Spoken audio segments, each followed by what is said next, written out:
Oi, tudo bem? Seja bem-vindo aqui ao Geografias Fluente. Você já ouviu falar em plataformização ou uberização do trabalho? Como é que você imagina que será o seu trabalho daqui a 5, 10 anos? Você que já trabalha hoje ou você que ainda não trabalha, mas que está se preparando para ingressar no mercado de trabalho? Você imagina alguma coisa como um trabalho que remunere bem, que te dê um bom salário? Você pensa, por exemplo, em ter estabilidade?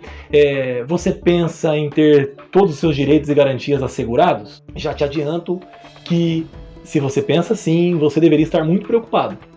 Principalmente com isso que nós vamos tratar hoje, esse assunto que nós vamos discutir hoje, que é a uberização ou a plataformização do trabalho. E você pode me dizer assim: não, Guilherme, mas eu não pretendo prestar serviço por meio de nenhum aplicativo, por exemplo, não pretendo ser motorista de Uber ou entregador do iFood.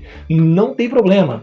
Por quê? Porque essa nova modalidade de trabalho ela está se generalizando para várias outras profissões. Por exemplo, já há hoje no Brasil e no mundo todo médicos que são uberizados, arquitetos que trabalham por aplicativo. Você tem hoje engenheiros que prestam serviço por meio de aplicativos ou de sites, de plataformas, empresas plataforma.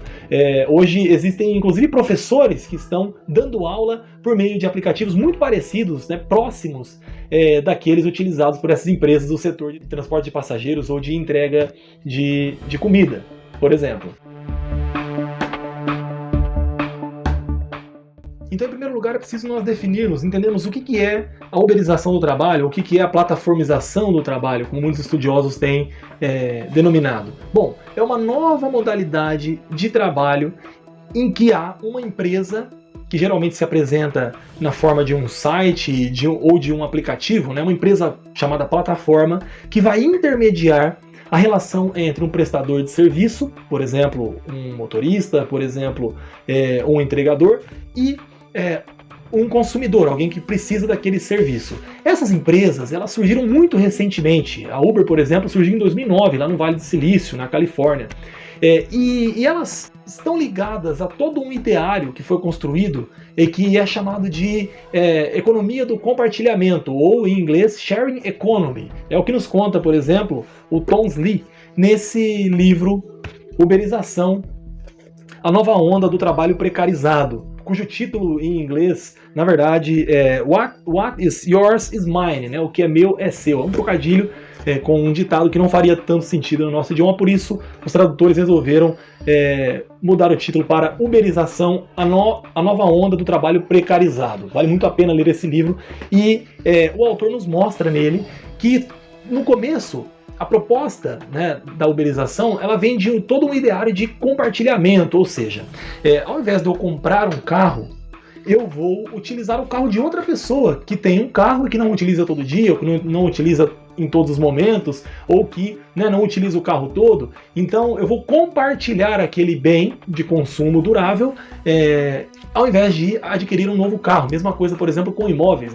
Você tem o Airbnb, que é outra plataforma muito, muito importante no setor e muito valiosa, que também faz a intermediação entre alguém que precisa de um lugar para ficar e alguém que tem um lugar ou não utiliza por inteiro ou que não utiliza o tempo todo.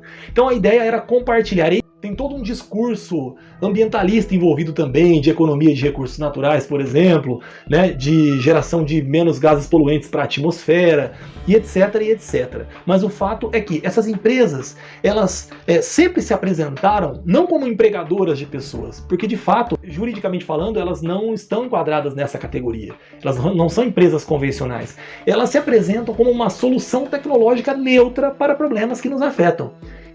Numa relação em que todo mundo ganha. O consumidor ganha porque ele tem acesso a um serviço mais barato e muito mais eficiente, e o prestador de serviço também ganha porque ele consegue acessar com maior facilidade um conjunto maior de pessoas interessadas naquele serviço. Então a empresa ali ela aparece só como uma solução tecnológica, uma mera intermediária de uma relação que já aconteceria, e que ela está facilitando. Mas é claro que não é bem assim, ou melhor, não é assim. Essas empresas, elas são na verdade empregadoras. Elas exploram mão de obra de pessoas de carne e osso, de trabalhadores. Isso porque, embora essas empresas não empreguem diretamente aquele trabalhador ou trabalhadora, aquela pessoa, são elas que impõem todas as regras da prestação de serviço. Então o trabalhador não tem autonomia nenhuma para interferir nas regras de como é que o serviço será prestado. São elas que definem os preços, então são elas que estabelecem, na verdade, são os algoritmos das plataformas que estabelecem quanto vai ser cobrado por aquele serviço que está sendo prestado. E também são elas que avaliam, estabelecem a política de avaliação do prestador de serviço, do trabalhador que está ali. Então ele não tem autonomia nenhuma para questionar nenhum critério, ele está sendo avaliado e isso é feito também por algoritmos, é a gestão algorítmica do trabalho, e caso ele seja mal avaliado, por exemplo, por um conjunto de usuários daquele aplicativo, ele pode ser desligado sumariamente do aplicativo sem ter como recorrer a ninguém. E com relação à avaliação dos trabalhadores, é bom que nós entendamos que isso faz parte de uma lógica muito atual do capitalismo, que a professora Shoshana Zuboff, lá da Universidade de Harvard, nos Estados Unidos, vai chamar de capitalismo de vigilância. Então, essas plataformas virtuais, digitais, e os seus algoritmos, elas conseguem monitorar o desempenho dos trabalhadores o tempo todo, 24 horas, ou pelo menos enquanto eles estão com o aplicativo ligado. Então, todos os custos, todos os ônus e os riscos são repassados magicamente para os trabalhadores, para os prestadores de serviço, para aqueles que estão lá na ponta prestando serviço pelo aplicativo. Por exemplo, quem paga pelo carro, quem compra o carro, quem precisa ter o carro para trabalhar, ou a moto para fazer a entrega, ou a bicicleta que será comprada ou alugada, é o trabalhador, não é a empresa. A empresa não fornece nada, praticamente, para que o serviço seja prestado. Quem faz o investimento, portanto, para o negócio dar certo, é o trabalhador. Segundo ponto, a questão, por exemplo, do combustível, no caso dos veículos, né? Isso fica inteiramente a cargo dos trabalhadores também. E imagine agora, com combustível no preço exorbitante que está, então tem muitos motoristas de aplicativo, por exemplo, entregadores que acabaram desistindo de trabalhar, porque realmente o que eles recebem pelo serviço acaba sendo muito pouco, né? A limpeza dos carros, o seguro, fica a critério do próprio trabalhador, IPVA e assim por diante. Então a empresa não arca com nada, mas ela quer extrair o lucro, ela quer explorar o trabalho e obter lucro dessa prestação de serviço. E aí você pode dizer assim, Guilherme, mas veja bem, é muito vantajoso para o consumidor, né? É muito mais vantajoso, por exemplo, utilizar um serviço de um aplicativo para transporte de passageiros, pegar um Uber, por exemplo, numa cidade brasileira, do que utilizar o serviço de passageiros convencional, o táxi, o serviço de táxi. E eu concordo com você, é verdade. Comparativamente, o preço de um Uber é muito mais baixo que o preço de um táxi. É vantajoso para o consumidor. Pelo menos no começo é vantajoso para o consumidor, porque também essas empresas elas têm uma estratégia, elas utilizam uma estratégia de dumping, de baixar bastante o preço do serviço no começo, quando elas chegam num determinado lugar, numa cidade nova, num país novo, numa região nova, justamente para quebrar toda a concorrência, por exemplo, o serviço de táxis. Por isso que muitos taxistas do Brasil e no mundo insultaram, agrediram motoristas de Uber, sem saber que, na verdade, esses motoristas também estavam sendo vítimas da mesma lógica. Bom, para o trabalhador também é a mesma coisa. No começo, para que elas possam cativar mais e mais motoristas ou entregadores, elas se utilizam de estratégias como elevar o preço do serviço prestado, e elas ficam com uma parcela muito pequena daquilo que foi obtido pelo trabalhador, da grana que entrou para o trabalhador. Só que com o tempo isso vai mudando, isso vai sendo alterado. É o que indicam vários estudos do trabalho nesse segmento específico, por exemplo, de transporte por aplicativo. Outro ponto interessante é que essas empresas sempre se apresentam como uma possibilidade de renda extra, de uma grana extra que você pode obter nos seus horários de folga, em horários alternativos, quando você não estiver trabalhando na sua função, na sua profissão principal. E também que você pode se desligar a hora que você quiser. Você pode trabalhar pelo tempo que você quiser. Se quiser trabalhar, por exemplo, meia hora por dia, sem problema nenhum. Mas não é exatamente isso que acontece. O que acontece quase sempre é que as pessoas acabam utilizando essa fonte de renda como a sua fonte principal, por falta de outras oportunidades. E acontece também que o próprio aplicativo, a plataforma, penaliza aqueles prestadores de serviço que não estão trabalhando numa determinada jornada que seja compensatória para o próprio aplicativo. E essas empresas plataforma, elas se utilizam de estratégias muito sutis, porém muito eficazes, por exemplo, de neuromarketing, tanto para convencerem os consumidores de que elas são de fato neutras, que são facilitadoras, como também para convencer os trabalhadores que de fato eles não estão sendo explorados, que é vantajoso para eles aquilo que é na verdade o interesse da empresa. E também elas se utilizam muito de uma estratégia poderosíssima, que é a gamificação. Os aplicativos eles são desenhados, eles são projetados para que o trabalhador ele se sinta como dentro de um videogame, né, de um jogo de videogame. Então, quando ele está terminando uma corrida, depois de 8 horas de trabalho, por exemplo, aparece para ele uma projeção de lucros que ele terá se ele ficar mais meia hora, mais 1 hora, mais 2 horas. Então, essas recompensas, essas expectativas de recompensa são exatamente iguais às que os jogadores de videogame têm, né, e recebem. Então isso é um estímulo para que ele continue mais e mais. É por isso que tem muitos trabalhadores que trabalham 7 dias por semana, 12, 13, 14 horas por dia, né, um absurdo, totalmente fora de qualquer condição aceitável de trabalho e fora da legislação trabalhista vigente, por mais permissiva que ela seja.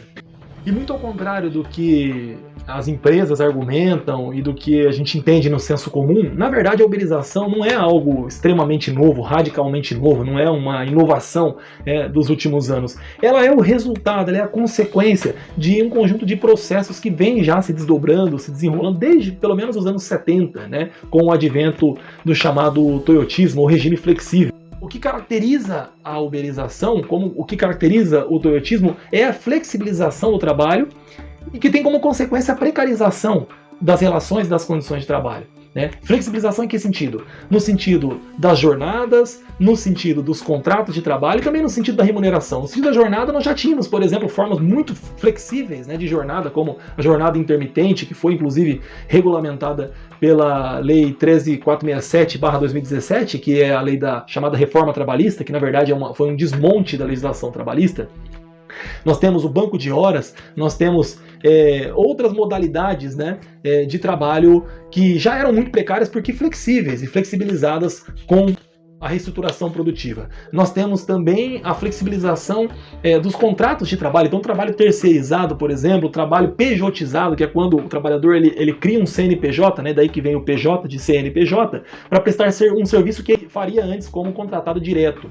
Em relação à remuneração também, então nós temos a remuneração flexível, né? Variável por PLR, por bônus, né? Se atingir tal meta você ganha mais e etc. Tudo isso faz parte desse pacote da reestruturação produtiva, do toyotismo, do regime flexível, que vem lá desde os anos 70 no mundo e no Brasil chega com muita força nos anos 90.